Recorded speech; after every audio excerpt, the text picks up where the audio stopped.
Termodinamika. Termodinamika berasal dari dua kata, yaitu termos dan dinamik. Termos adalah panas, dinamik adalah perubahan. Termodinamika merupakan cabang ilmu fisika yang mempelajari satu pertukaran energi dalam bentuk kalor dan kerja, dua sistem, tiga lingkungan. Termodinamika merupakan cabang ilmu fisika yang membahas hubungan panas atau kalor dan usaha yang dilakukan oleh panas atau kalor tersebut. A. Usaha pada gas.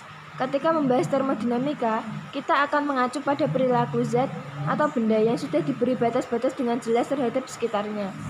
Oleh karena itu, dikenal istilah sistem dan lingkungan. Sistem didefinisikan sebagai jumlah zat dalam suatu wadah yang menjadi pusat perhatian untuk dianalisis. Agar lebih jelas, perhatikan gambar di bawah ini. 3 macam sistem. 1. Sistem terbuka, yaitu adanya pertukaran massa dan energi sistem dengan lingkungannya, misal lautan dan tumbuh-tumbuhan. 2. Sistem tertutup. Ada pertukaran energi tetapi tidak terjadi pertukaran massa sistem dengan lingkungannya. Misalnya greenhouse, ada pertukaran kalor tapi tidak terjadi pertukaran kerja dengan lingkungan. 3. Sistem terisolasi. Tidak ada pertukaran massa dan energi sistem dengan lingkungan. Misalnya tabung gas yang terisolasi. Rumus W sama dengan P dikali delta V sama dengan P V2 dikurang V1. Keterangan W sama dengan usaha, P sama dengan tekanan tetap, V1 sama dengan volume awal, V2 sama dengan volume akhir. Hukum ke-1. Pernyataan tentang kekekalan energi dalam sistem. Delta U sama dengan Q dikurang W. Perubahan energi dalam delta U sistem sama dengan kalor Q yang ditambahkan ke sistem dikurangi dengan kerja yang dilakukan oleh sistem. Pada sistem terisolasi, Q sama dengan 0 dan W sama dengan 0, tidak ada perubahan energi dalam. Perjanjian tanda untuk Q dan W sebagai berikut. 1. Q bertanda positif jika sistem menerima kalor dari lingkungan. 2. Q bertanda negatif jika sistem melepas kalor ke lingkungan. 3. W bertanda positif jika sistem melakukan usaha terhadap lingkungan. 4. W bertanda negatif jika sistem menerima usaha dari lingkungan. B. Proses termodinamika. Proses isobarik. Proses yang berlangsung pada sistem gas dengan tekanan dipertahankan konstan atau tetap dinamakan proses isobarik. Jika volume gas bertambah, berarti gas melakukan usaha atau usaha gas bernilai positif atau proses ekspansi. Sebaliknya, jika volume gas berkurang, berarti pada gas dilakukan usaha atau usaha gas bernilai negatif atau proses kompresi. Usaha yang dilakukan oleh gas pada proses isobarik besarnya sebagai berikut. W sama dengan P kali delta kali V atau W sama dengan P kali F2 min F1.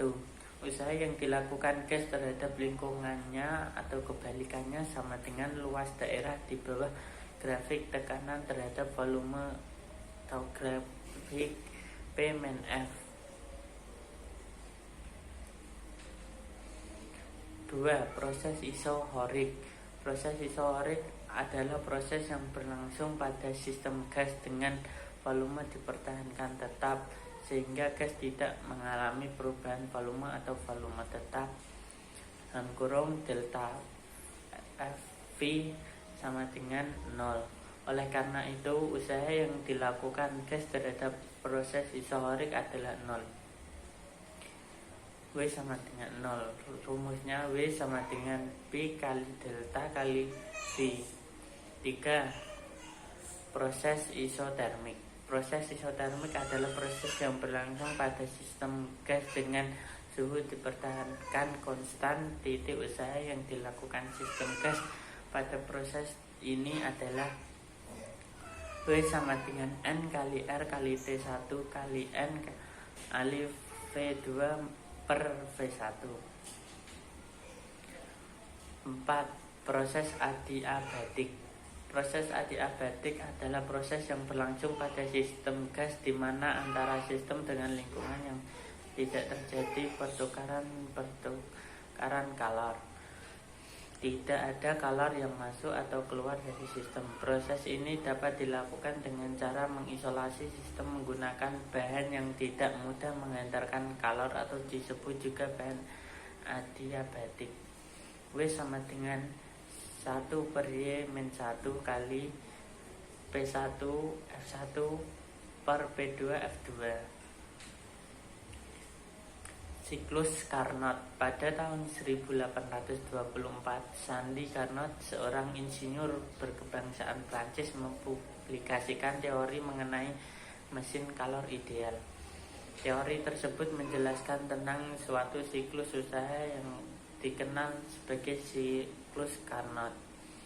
Siklus ini terjadi pada sebuah tabung berisi gas dengan dinding-dinding terisolasi secara termal. Kalor tidak dapat menembus dinding tabung. Titik dalam siklus Carnot terdapat 4 proses, yaitu pemuaian isotermik, pemuaian adiabatik, empatan isotermik, dan pemanfaatan adiabatik. Pada kinerja suatu mesin, efisiensi merupakan suatu faktor yang penting. Untuk mesin kalor, efisiensi mesin atau disebut N ditentukan dari perbandingan usaha yang dilakukan terhadap kalor masukan yang diberikan. Titik secara matematis dapat dituliskan sebagai berikut. N sama dengan 1 min T2 per T1 kali 100%. Keterangan N, efisiensi mesin Carnot. T1 sama dengan suhu reservoir bersuhu tinggi atau K. T2 suhu reservoir bersuhu rendah atau K. Hukum kedua termodinamika. 1. Formasi hukum kedua termodinamika. Hukum 2 termodinamika memberikan batasan-batasan terhadap perubahan energi yang mungkin terjadi dengan beberapa perumusan atau formulasi.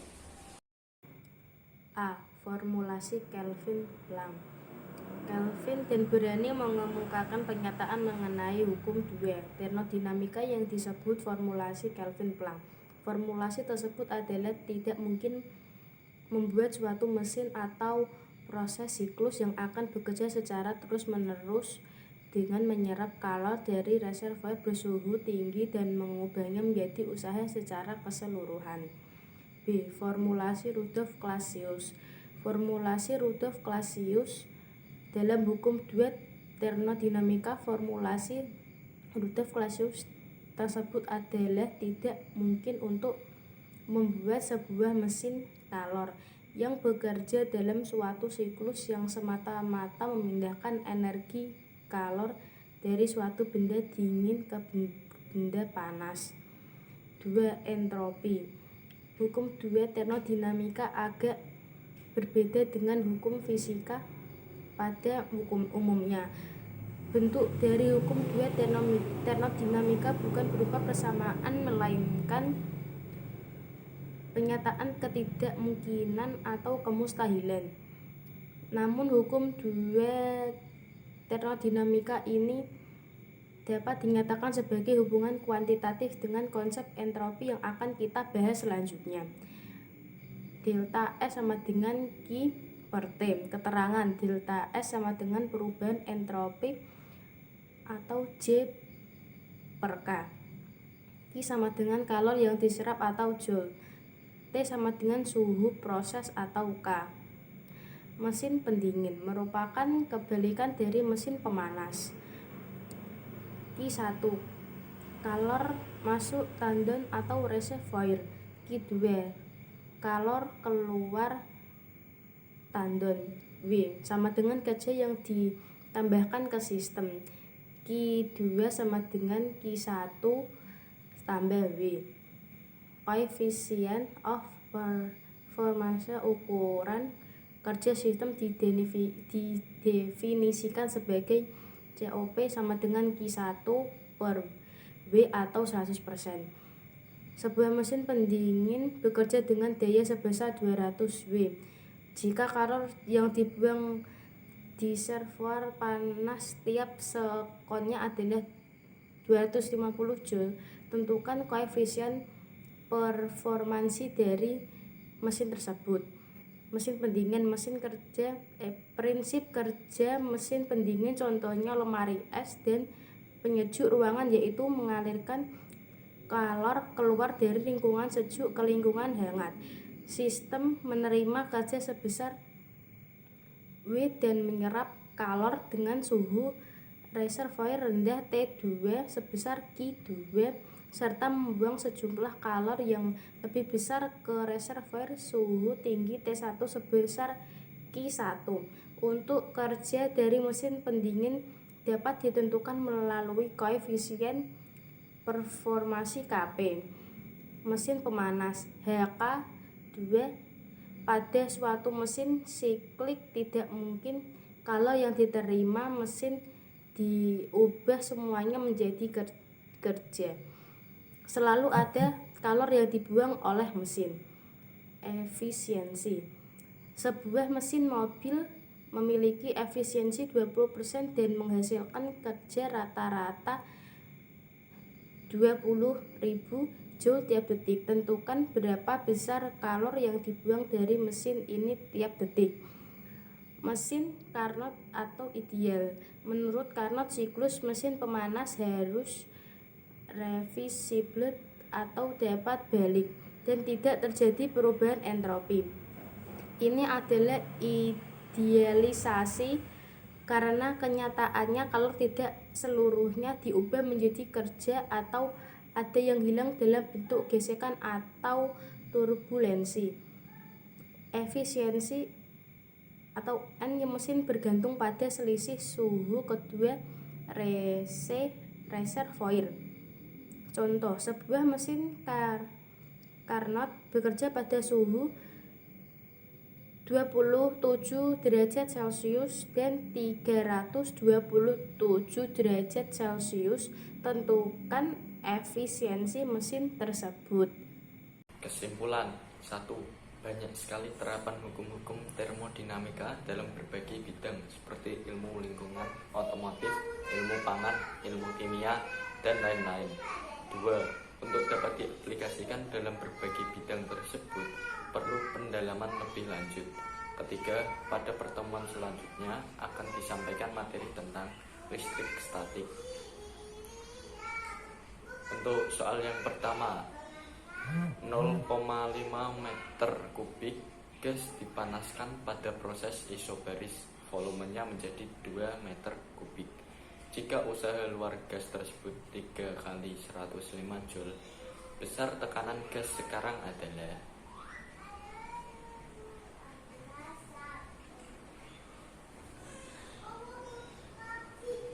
Untuk soal yang kedua, sebuah tabung berisi gas monoatomik kemudian dipompakan gas yang sama sehingga tekanannya berubah menjadi 3 kali volume semula.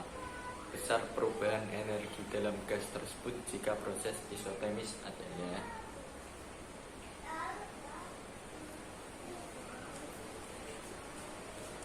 Soal yang ketiga, hukum 1 termodinamika menyatakan bahwa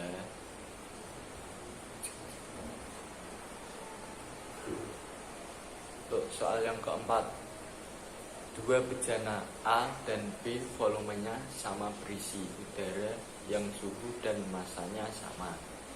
Bejana A dipanaskan secara isobaris, sedangkan udara di dalam bejana B dipanaskan pada proses isohoris. Jika besar kalor yang diberikan pada bejana A dan B sama, maka Soal 5. Sejumlah gas ideal dengan massa tertentu mengalami pemampatan secara adiabatik. Jika W adalah kerja yang dilakukan oleh sistem gas dan delta T adalah perubahan suhu dari sistem, maka berlaku keadaan. Soal 6. Sebuah mesin Carnot bekerja di antara 2 reservoir bersuhu tinggi 527 derajat Celcius dan suhu rendah 127 derajat Celcius. Jika reservoir suhu tinggi diturunkan menjadi 500 K, maka efisiensi awal dan terakhir adalah. Soal 7. Sebuah mesin Carnot yang menggunakan reservoir suhu tinggi 800 K mempunyai efisiensi sebesar 40%. Agar efisiensinya naik menjadi 50%, suhu reservoir suhu tinggi dinaikkan menjadi soal 8. 1,5 meter kubik gas helium yang bersuhu 27 derajat Celcius dipanaskan secara isobarik sampai 87 derajat Celcius. Jika tekanan gas helium 2 kali 105 N per M kuadrat, gas helium melakukan usaha luar sebesar soal 9. Mesin Carnot bekerja pada suhu tinggi 600 K. Untuk menghasilkan kerja mekanik, jika mesin menyerap kalor 600 J dengan suhu rendah 400 K, maka usaha yang dihasilkan adalah soal 10. Suatu mesin Carnot, jika reservoir panasnya bersuhu 400 K, akan mempunyai efisiensi 40%. Jika reservoir panasnya bersuhu 640 K, efisiensinya adalah berapa persen?